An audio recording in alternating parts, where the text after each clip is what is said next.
हाय दोस्तों, मेरा नाम है आकाश और आज हम बात करने वाले जोमेटो के Q1 फाइनेंशियल ईयर 26 के रिजल्ट के बारे में।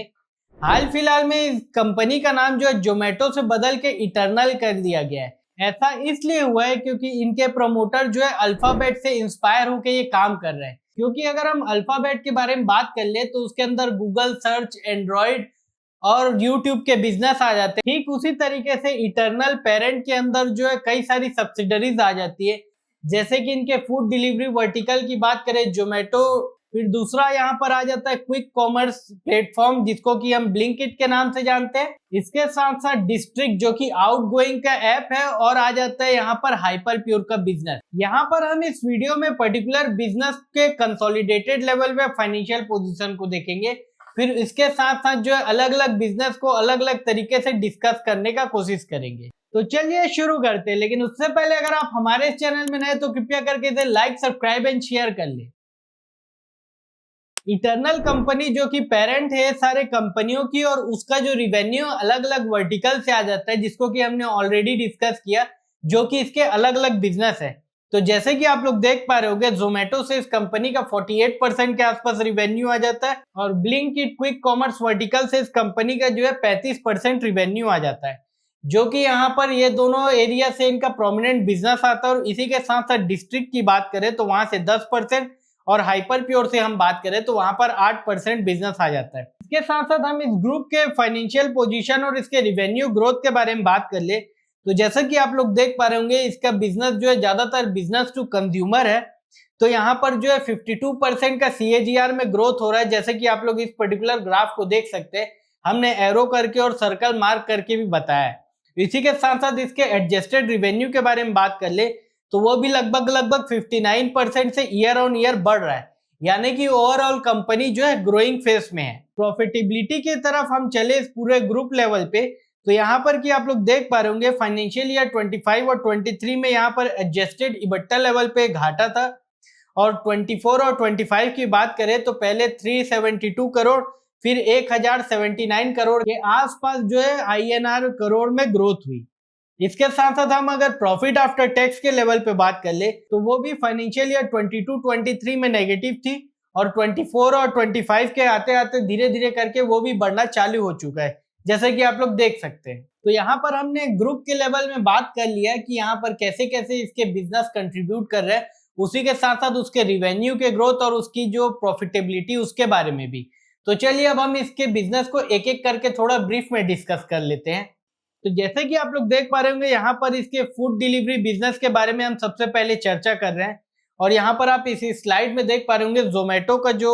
बिजनेस कोर कॉन्सेप्ट है वो कस्टमर के इर्द गिर्द अराउंड घूमता है, और यहाँ पर रेस्टोरेंट और डिलीवरी पार्टनर भी आ जाते हैं। तो यहाँ पर कस्टमर, रेस्टोरेंट और डिलीवरी पार्टनर के बीच में जोमेटो जो है एग्जिस्ट करता है। इसके साथ साथ इस पर्टिकुलर जोमेटो वर्टिकल के कुछ की मैट्रिक्स की बात करें तो जैसे कि आप लोग देख पा रहे होंगे, यहाँ पर जोमेटो ने बहुत resilient food delivery business develop किया, उसके बारे में बताया जा रहा है। उसके साथ साथ हम की मैट्रिक्स की बात कर ले, जो कि मंथली ट्रांजैक्शन कस्टमर द्वारा किए जा रहे हैं वो 12% सालाना बढ़ते जा रहे हैं CAGR के हिसाब से, जो कि बहुत ज्यादा अच्छे हैं। और उसी के साथ साथ रेस्टोरेंट पार्टनर के बारे में बात कर ले कि कितने सारे रेस्टोरेंट इस पर्टिकुलर कंपनी के साथ जुड़ रहे हैं, तो वो भी लगभग 20% से ईयर ऑन ईयर ग्रोथ पे दिखा रहे हैं। और डिलीवरी पार्टनर की हम बात कर ले तो वहां पर भी 18% का सालाना ग्रोथ होता जा रहा है, जो कि एक प्रकार से इस बिजनेस के ग्रोथ के लिए बहुत ज्यादा इंपॉर्टेंट है। इसके सस्टेनेबिलिटी के बारे में हम बात कर ले तो जैसे कि आप लोग देख पा रहे होंगे, यहाँ पर इसका जो ग्रॉस ऑर्डर वैल्यू है वो धीरे धीरे करके 20% से इंक्रीज होता जा रहा है ईयर ऑन ईयर। उसी के साथ साथ हम अगर इसके एडजस्टेड इबट्टा लेवल के बारे में बात करें तो फाइनेंशियल ईयर 24-25 से ये जो है धीरे धीरे करके पॉजिटिव हो गया, और पहले 2.8% के आसपास कंट्रीब्यूट करता था, और अब के समय जो है 3.9% के आसपास है। यानी कि यहाँ से जो है प्रॉफिटेबिलिटी बहुत ज्यादा आना चालू हो चुकी है, जिसके कारण कि ये बिजनेस जो है लॉन्ग टर्म में सस्टेन कैश जनरेशन के लिए काम कर रहा है, आप लोग देख सकते हैं। इसके बाद हम इसके क्विक कॉमर्स वर्टिकल के बारे में बात कर ले तो यहाँ पर आप लोग देख पा रहे होंगे, बहुत अच्छी तरीके से इसका ऐप दिया है, और ये किस तरीके से काम करता है उसके बारे में बताया गया है। फिर यहाँ पर दूसरे स्लाइड में आप लोग देख सकते हैं, यहाँ पर बहुत अच्छी तरीके से बताया गया है कि इसका सप्लाई चेन जो है किस तरीके से काम करता है, और ये एक प्रकार से मार्केट प्लेस का काम करता है, और इसकी वेयर हाउसिंग और सप्लाई चेन जो है नियरेस्ट एरिया से आती है 3 किलोमीटर के आसपास की, जिसके कारण कि इन लोग जो है 10 मिनट में ही अपनी डिलीवरी कर पाते हैं। इसके लिए इन लोग जो है असॉर्टिंग टेक्नोलॉजी और कई सारी चीजों का उपयोग करते हैं, और जो कि एक प्रकार से इनकी प्रोप्राइटरी टेक्नोलॉजी के अंदर आ जाता है। आप लोग देख सकते हैं इसको।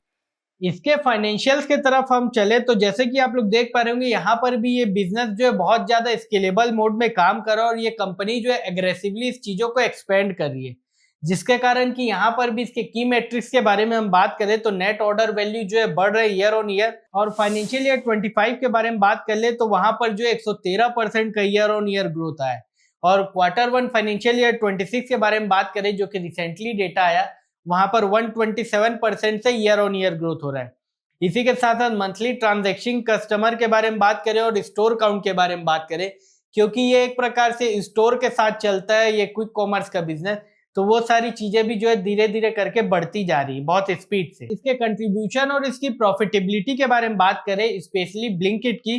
तो यहाँ पर फाइनेंशियल ईयर 24 और 25 में देख पा रहे होंगे 2.5% और 4.3% का कंट्रीब्यूशन जो है बढ़ा था। लेकिन हाल फिलहाल के क्वार्टर की बात कर ले तो थोड़ा कंट्रीब्यूशन घटा है, जिसके कारण कि एडजस्टेड इबट्टा लेवल पे आप लोग देख पा रहे होंगे लॉस जो है धीरे धीरे कम हो रहे थे, लेकिन हाल फिलहाल में जो है थोड़े बढ़े हैं। ऐसा इसलिए भी है क्योंकि ये कंपनी जो है धीरे धीरे करके बहुत ज्यादा अपना पैसा इन्वेस्ट कर रही है, तो ओवरऑल इबट्टा लेवल पे लॉस आ रहे हैं, क्योंकि ये अपना पैसा सारा का सारा जो है एक्सपेंशन में खर्चा कर रही है, जिससे कि नए नए वेयर हाउस लाए जा रहे हैं। इसके बाद इसके तीसरे बिजनेस वर्टिकल के बारे में हम बात करें, जो कि एक प्रकार से डिस्ट्रिक्ट है और गो थ्रू ऐप है। जैसे कि ये कंपनी अपने आप को प्लेस करना चाह रही है, यहाँ पर ये जो ऐप है मोस्ट प्रीमियम कंज्यूमर के लिए है, जो कि पे करना चाहता है अपने पर्टिकुलर डिनर जो टेबल है उसको रिजर्वेशन करवाने के लिए, मूवी टिकटिंग के लिए, और कई सारे जो थर्ड पार्टी इवेंट ऑर्गेनाइज किए जाते हैं उसके लिए भी ये ऐप जो एक प्रकार से टिकटिंग सर्विस प्रोवाइड करने का काम करता है। यहाँ पर आप लोग देख सकते हैं इस पर्टिकुलर ऐप को कि कैसे दिखता है। इसके साथ साथ यहाँ पर इसके ग्रोथ के बारे में हम बात कर ले तो जैसे कि आप लोग देख पा रहे होंगे पर्टिकुलर ग्राफ में, यहाँ पर मैनेजमेंट द्वारा ये बताया जा रहा है कि यहाँ पर लार्ज अनटैप अपॉर्चुनिटी, जो कि आगे चल के इस अपॉर्चुनिटी को ग्रैब किया जाएगा इस पर्टिकुलर कंपनी द्वारा। फिर यहाँ पर नेट ऑर्डर वैल्यू के बारे में बात करें, जो कि इसका की मैट्रिक्स है, तो वहां पर जो है ईयर ऑन ईयर बहुत स्पीड से ग्रोथ हो रहा है। CAGR टर्म से हम बात करें तो 142% के हिसाब से हो रहा है। इसी के साथ साथ इस कंपनी के रिवेन्यू के बारे में बात कर ले तो वहां पर भी 186% का ईयर ऑन ईयर ग्रोथ हो रहा है। एडजस्टेड इबट्टा लेवल के बारे में हम बात करें तो लॉस जो है कुछ समय सिकुड़ रहा था, लेकिन हाल फिलहाल में बढ़ चुका है। ऐसा इसलिए भी हुआ है क्योंकि यहाँ पर भी कंपनी जो है चीजों को बहुत ज्यादा एक्सपेंड करने की कोशिश कर रही है, जिसके कारण कि सारा का सारा जो पैसा आ रहा है वो यहाँ पर निवेश होता जा रहा है, तो इबट्टा लेवल पे जो है नेगेटिव कंट्रीब्यूशन ज्यादा बढ़ा हुआ दिखा। इस कंपनी के फोर्थ बिजनेस के बारे में हम बात करें, जिसको कि ये कंपनी बताती है हाइपर प्योर के नाम से। ये एक प्रकार से बिजनेस टू बिजनेस वर्टिकल में काम करता है ये पर्टिकुलर सेगमेंट, जहां पर कि कोई भी रेस्टोरेंट ओनर जो इसके पास जो है अलग अलग प्रकार के वेंडर रहते हैं, चाहे पनीर के लिए, तेल के लिए, सॉस के लिए, उसको ये एक प्रकार से सिंगल वेंडर की तरह काम करता है, जो कि फार्मर प्रोड्यूसर ऑर्गेनाइजेशन से चीजों को लेता है और उसके बाद ये रेस्टोरेंट को सप्लाई करने का काम करता है, और इसके बीच में कुछ मार्जिन जो है ये चार्ज करता है। तो यहाँ पर आप इस कंपनी के इस पर्टिकुलर वर्टिकल को देख रहे होंगे, यहाँ पर से भी बहुत ज्यादा ग्रोथ आ रही है। और इबट्टा लेवल पे बात करें तो लॉस एकदम जो है थम सी गई है, और आने वाले समय में यहाँ पर जो प्रॉफिटेबिलिटी बहुत जबरदस्त तरीके से इंक्रीज हो सकती है। जैसे कि हमने ऑलरेडी बता चुका है इस पर्टिकुलर वीडियो में शुरुआत में कि इसका जो कोर बिजनेस है कस्टमर के इर्द गिर्द घूमता है, तो यहाँ पर इस चीजों को मैनेजमेंट ने बहुत अच्छी तरीके से स्लाइड में बताया है। यहाँ पर कस्टमर बेस उनका है, उसके बाद इसी में जोमेटो लगा हुआ है, इसी के साथ साथ डिस्ट्रिक्ट और ब्लिंकिट है, और इससे थोड़ा ही अलग एक अलग वर्टिकल में हाइपर प्योर को भी बहुत अच्छी तरीके से एरो करके दिखाया, जैसे कि आप लोग देख सकते हैं। इसके बाद हम इस पर्टिकुलर बिजनेस लेवल पे कुछ की नंबर्स को बात कर ले, जो कि इटर्नल लेवल पे और कंसोलिडेटेड लेवल पे हैं। तो यहाँ पर एडजस्टेड इबट्टा लेवल पे अगर आप देखें तो यहाँ पर रिवेन्यू ग्रोथ जो है ईयर ऑन ईयर बढ़ती जा रही है, और इस पर्टिकुलर Q1 फाइनेंशियल ईयर 26 की बात करें, जहाँ पर कि 7,100 करोड़ का रिवेन्यू है, जो कि दिन ब दिन जो है बढ़ता ही जा रहा है। इसी के साथ साथ मैनेजमेंट कुछ और पैसा भी चार्ज कर रही है अपने कस्टमर से, जिसको कि अलग सेगमेंट से ही बताया गया है, जैसे कि डिलीवरी चार्ज का पे होना और इसके साथ साथ प्लेटफॉर्म फीस का। तो वहां पर भी आप लोग इस चीजों को जो है बढ़ते हुए देख सकते हैं। इसी के साथ साथ इस कंपनी के द्वारा जो रेंटल है, ई-शॉप्स एक्सपेंस है, वो भी बढ़ते हुए हमें दिख रहे हैं। प्रॉफिट और लॉस के बारे में बात कर ले तो पिछले 2 फाइनेंशियल ईयर 24-25 में ये कंपनी जो है बहुत स्पीड से प्रॉफिट बना रही थी, लेकिन हाल फिलहाल के क्वार्टर में हम बात कर ले तो वहां पर रिड्यूस है। इसके बाद इसके हम मोस्ट इंपॉर्टेंट डेटा के बारे में बात कर लेते हैं, यानी कि कंपनी के पास कैश कितना पड़ा है। तो जैसे कि आप लोग देख पा रहे होंगे Q1 Q2 फाइनेंशियल ईयर 24-25 में बताया गया ये कंपनी के द्वारा सरप्लस 473 करोड़ था, फिर 436 करोड़ था। तो इस कंपनी ने जो Q3 फाइनेंशियल ईयर 25 में QIP किया 8,400 करोड़ के आसपास, जिसके बाद इस कंपनी का जो ओवरऑल कैश पोजीशन है वो बढ़ के नेक्स्ट क्वार्टर में 19,000 करोड़ के आसपास बच गया। और नेट क्लोजिंग की बात कर ले जो कि हाल फिलहाल में 18,857 करोड़ के आसपास है, जो कि इस कंपनी को बेटर पोजीशन में बनाने का काम कर रही है। तो ये था मोटा मोटा इस कंपनी के Q1 फाइनेंशियल ईयर प्रेजेंटेशन के बारे में। तो चलिए अब हम थोड़ा इस कंपनी के कॉन कॉल के बारे में बात कर लेते हैं, जहां पर कि मैनेजमेंट ने कुछ इंपॉर्टेंट हाइलाइट्स को बताया, जिससे कि हम जो है इसे जान के एक बेटर निवेशक बन पाएंगे। सबसे पहले हम इस कंपनी लेवल पे बात कर ले तो मैनेजमेंट ने सबसे पहले इस कंपनी के Q1 फाइनेंशियल ईयर 26 के रिजल्ट को बताने का काम किया, और इसी के साथ साथ मैनेजमेंट जो है 18,857 करोड़ का जो कैश पोजीशन है उसको भी बताया, जिसको कि हमने ऑलरेडी डिस्कस कर लिया है। फिर जोमेटो के बारे में हम सबसे पहले बात कर ले, जो कि इस कंपनी का सबसे ज्यादा रिवेन्यू इसी पर्टिकुलर वर्टिकल से आता है। तो यहाँ पर जो इबट्टा लेवल पे अर्निंग है वो 5% के आसपास है, जो कि बढ़ते हुए दिख रहा है। और नेट ऑर्डर वैल्यू की बात कर ले तो वो 3.9% से जो है ईयर ऑन ईयर ग्रो हो रहा है,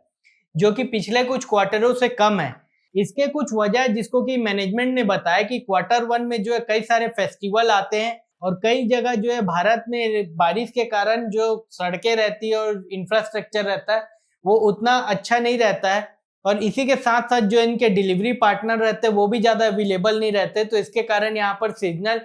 जो है फ्लक्चुएशन दिखते हैं, और यहाँ पर Q1 में ज्यादातर डाउन देखा जाता है इसका रिवेन्यू। इसी के साथ साथ मैनेजमेंट ने यहाँ पर कुछ और एक इम्पोर्टेंट चीजों को हाईलाइट किया, जहां पर कि 2024 से ओवरऑल जो है इंडिया में स्लो डाउन आ रहे थे टेक्निकली, और ये 2026 तक मैनेजमेंट ने उस चीजों को भी बताया कि इसके कारण भी जो है स्लो डाउन आ रहा है इस पर्टिकुलर वर्टिकल में, जिसके कारण आगे चलते चलते इस कंपनी का जो ईयर ऑन ईयर जो ग्रोथ हो रहा है वो धीरे धीरे करके बॉटम आउट हो रहा है। लेकिन उसके बावजूद जो है मैनेजमेंट ट्राई कर रही कि 15% ग्रोथ करा सके और फर्दर इसको 20% जो है टेक अप कर सके। मैनेजमेंट से जोमेटो रिलेटेड एक क्वेश्चन पूछा गया कि आप डिस्ट्रप्शन के लिए कैसे तैयार हैं और कंपटीशन के लिए। तो मैनेजमेंट ने ये बताया कि डिस्ट्रप्शन जो है इनएविटेबल है, कोई भी नया आदमी इनोवेट करके आ सकता है, लेकिन हम जो है रेगुलर लर्निंग कर रहे हैं और आउट इनोवेट कर रहे हैं, जिससे कि हम जो अपने पोजीशन को सस्टेनेबिलिटी के तौर पे जो है मेंटेन कर सकते हैं। इस तरीके से मैनेजमेंट ने बताया। रोटेशनल लीडरशिप के बारे में कुछ इस तरीके से मैनेजमेंट ने बताया कि यहाँ पर कुछ ऐसे बिजनेस जहाँ पर कि प्रोडक्ट आउटफिट सस्टेन्ड हो चुका है और जो ऑलरेडी लीडरशिप वर्टिकल में है, जहां पर कि कैश क्रंच और क्राइसिस का फेस नहीं हो रहा है। और इसी के साथ साथ ऐसा बिजनेस वर्टिकल जो कि सिंगल आदमी के ऊपर डिपेंड नहीं है और सिस्टम और प्रोसेस की तरह ड्रिवन है, तो उस पर्टिकुलर वर्टिकल में मैनेजमेंट जो है रोटेट करना चाह रहे हैं, जिसके कारण कि यहाँ पर से दीपेंद्र गोयल हट के जो है आदित्य मिगलानी आ रहे हैं, जो कि एक प्रकार से प्रोडक्ट इंजीनियर CEO बनेंगे, जो कि एक प्रकार से नॉन फाउंडर रहेंगे, जिसके कारण कि न्यू एनर्जी और न्यू डेवलपमेंट आ पाएगी इस पर्टिकुलर कंपनी में, और डिसेंट्रलाइज तरीके से यहाँ पर डिसीजन मेकिंग हो सकेगा। और हर मैनेजमेंट को लगभग 2 साल का टेन्योर भी दिया जा रहा है। यहाँ पर अदर वर्टिकल के बारे में बात कर ले, चाहे जोमेटो और हाइपरपी और अदर चीजों की, तो वहां पर स्ट्रक्चरल लीडरशिप जो है चेंज नहीं होगा, इसके लिए बताया। यहाँ पर मैं कुछ की इनसाइट्स के बारे में बात करूं जो कि इस कॉन कॉल में नहीं बात किया गया, लेकिन मैं इसको आपको बताना चाहता हूँ। हाल फिलहाल के समय में जो है मैनेजमेंट ने ये बताया कि ये एरोस्पेस इंजीनियरिंग में उतरने का काम कर रही है, जिससे कि इन्होंने जो एक LT एरोस्पेस से हायरिंग चालू की है पर्टिकुलर जेट इंजन को डेवलप करने के लिए, जहां पर कि हो सकता है दीपेंद्र गोयल जो है ज्यादा फोकस करने का काम करें। इसके लिए इन्होंने यहाँ पर से स्टेप डाउन किया है, ऐसा भी इसे देखा जा सकता है। इसके बाद इस कंपनी के दूसरे वर्टिकल यानी कि क्विक कॉमर्स के बारे में बात कर ले, जिसको कि हम ब्लिंकिट के नाम से भी जानते हैं। उस कंपनी के नेट ऑर्डर वैल्यू के बारे में बात कर ले तो वहां पर जो 127% से ईयर ऑन ईयर ग्रोथ हो रहा है, जो कि डिलीवरी वर्टिकल की बात कर ले तो वहां पर 123% का ग्रोथ है, और उससे ज्यादा ग्रोथ यहाँ पर हो रहा है। इसी के साथ साथ कस्टमर का ट्रांजैक्शन और ट्रैक्शन दोनों ही बढ़ता जा रहा है। और एडजस्टेड इबट्टा लेवल पे बात करें तो ओवरऑल जो है धीरे धीरे करके प्रॉफिटेबिलिटी इंप्रूव होती जा रही है। और नेट इबट्टा की बात कर ले ईयर ऑन ईयर जो है 1.8 के आसपास है माइनस में, जो कि धीरे धीरे करके बढ़े। लेकिन इस पर्टिकुलर क्वार्टर की हम बात कर ले तो वहां पर ज्यादा है, क्योंकि ये कंपनी जो है बहुत ज्यादा स्टोर का एक्सपेंशन कर रही है और इस क्वार्टर जो है 243 स्टोर एक्सपेंशन कर रही है, जिसके कारण कि इसके जो टोटल स्टोर हो जाने वाले हैं 2000। और इसके लिए विजन है इस कंपनी की मैनेजमेंट का कि आगे चल के 3000 जो है डार्क स्टोर टाइप से स्टोर इन लोग जो है ऑपरेट करना चालू करें। ब्लिंकिट की मैनेजमेंट ने यहाँ पर बहुत एक इंपॉर्टेंट स्ट्रेटेजिक चीजों को बताया। यहाँ पर ब्लिंकिट जो है पहले मार्केट प्लेस की तरह काम कर रहा था, लेकिन अब जो है वो इन्वेंट्री ओन मॉडल पे आएगा, जिसके कारण कि इनके जो मार्जिन है वहां पर 1 बेसिस पॉइंट इंक्रीज होगा, क्योंकि ये डायरेक्ट जो है ब्रांड से सोर्स करेंगे चीजों को, जिसके कारण कि यहाँ पर कोई थर्ड पार्टी मार्केट प्लेस में अपना प्रोडक्ट सेल नहीं करेगा, जिसके कारण कि इनका जो वर्किंग कैपिटल का कॉस्ट है वो तो इम्प्रूव हो जाएगा, लेकिन इनकी मार्जिन इंप्रूव हो जाएगी। और इसी चीजों के लिए इन्होंने हाल फिलहाल में जो है बोर्ड का रिजोल्यूशन पास किया था, जिसको कि जो निवेशकों द्वारा थम्स अप कर दिया गया था। यहाँ पर बोर्ड में एक और इम्पोर्टेंट चीजों के बारे में बताया कि यहाँ पर जो कंपनी है उसको इंडियन ओन्ड और इंडियन कंट्रोल करने की कोशिश की गई थी, जिसके कारण कि स्पेसिफिक रिजोल्यूशन पास किया गया कि 49% से ज्यादा एफआईआई का परसेंटेज इस कंपनी में जा नहीं सकता करके। ब्लिंकिट के कस्टमर के बारे में थोड़ा हम बात करें तो यहाँ पर मैनेजमेंट ने ये बताया कि ये जो कस्टमर है वो पैसे को नहीं देखता ज्यादा, लेकिन वैल्यू फोकस है। और यहाँ पर वैल्यू उसके फास्ट डिलीवरी, असॉर्टमेंट और कई सारी चीजों से आती है, जहां पर कि ये मैनेजमेंट जो है सारी चीजों को फोकस कर रही है। और इसी के कारण ये भी हो रहा है कि ये जो अपने काउंटर पार्ट्स है या पीयर्स है उनसे ज्यादा अच्छा परफॉर्म कर रही है Blinkit as a quick commerce company में। इसके बाद इस कंपनी के गोइंग आउट वर्टिकल के बारे में बात कर ले, जिसको कि हम डिस्ट्रिक्ट के नाम से जानते हैं, जिसको कि हाल फिलहाल में 2024 के समय पेटीएम के इनसाइडर को इस कंपनी ने लिया था। उसके बाद इस पर्टिकुलर कंपनी का जो आज के समय में एनुअल नेट ऑर्डर वैल्यू लगभग 8000 करोड़ के आसपास है, जो कि 20% जो है इसके फूड डिलीवरी का और क्विक कॉमर्स का है। और मैनेजमेंट चाह रही है कि इसको आगे चल के स्केल करके $3 बिलियन के आसपास कर सके, यानी कि 24,000 करोड़ के आसपास। और वहां से लगभग $150 मिलियन का इबट्टा लेवल पे कंट्रीब्यूशन चाहती मैनेजमेंट।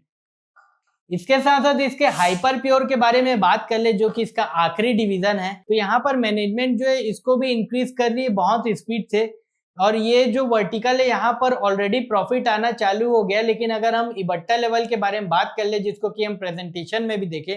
तो वहां पर जो लॉस एकदम सिकुड़ता जा रहा है, पिछले लेवल से कम होता जा रहा है। आने वाले कुछ क्वार्टर में यहाँ से हम बहुत मैसिव प्रॉफिट देख सकते हैं, ऐसा मैनेजमेंट ने बताया। इसके साथ साथ आखिर में जाते जाते मैनेजमेंट ने यहाँ पर इस कंपनी के कुछ न्यू वर्टिकल के बारे में बताया, जो कि ब्लिंकिट के द्वारा कुछ किचन जो है ओन किए जाते हैं, जिनको कि हम बिस्ट्रो के नाम से जानते हैं। और इनके लगभग 38 किचन जो ऑपरेट हो रहे हैं दिल्ली में और बेंगलोर में, जहां पर कि इन लोग जो जोमेटो जिस कस्टमर को सर्व नहीं कर पाता वहां से इस कस्टमर को सर्व करने की कोशिश कर रहे हैं। पहला ऐसा कस्टमर जो कि वैल्यू कॉन्शियस है, जो कि कम पे करना चाहता है लेकिन बेटर क्वालिटी में फूड चाहता है, उसको ये सर्व करने का काम कर रहे हैं। और 10 मिनट के अंदर ऐसे कस्टमर जो कि स्नैक्स चाहते हैं उसको ये जो है सर्व करने का काम कर रहे हैं। तो ये था इस पर्टिकुलर मोटा मोटा इस कंपनी के कॉन कॉल के बारे में। और यहाँ पर आज हम इस वीडियो में हमने इस मैनेजमेंट के Q1 फाइनेंशियल ईयर 26 के प्रेजेंटेशन और कॉन कॉल के बारे में बात किया, जहां पर से हमने कुछ की इनसाइट्स के बारे में, जहां पर कि हम एज ए इन्वेस्टर ने कुछ की इनसाइट्स के बारे में जानने की कोशिश की। तो इससे रिलेटेड अगर आपको कोई डाउट हो तो आप कमेंट करके बता सकते हैं, और ऐसी ही और एक्साइटिंग जानकारी जानने के लिए आप हमारे इस चैनल को लाइक, सब्सक्राइब एंड शेयर करें। धन्यवाद।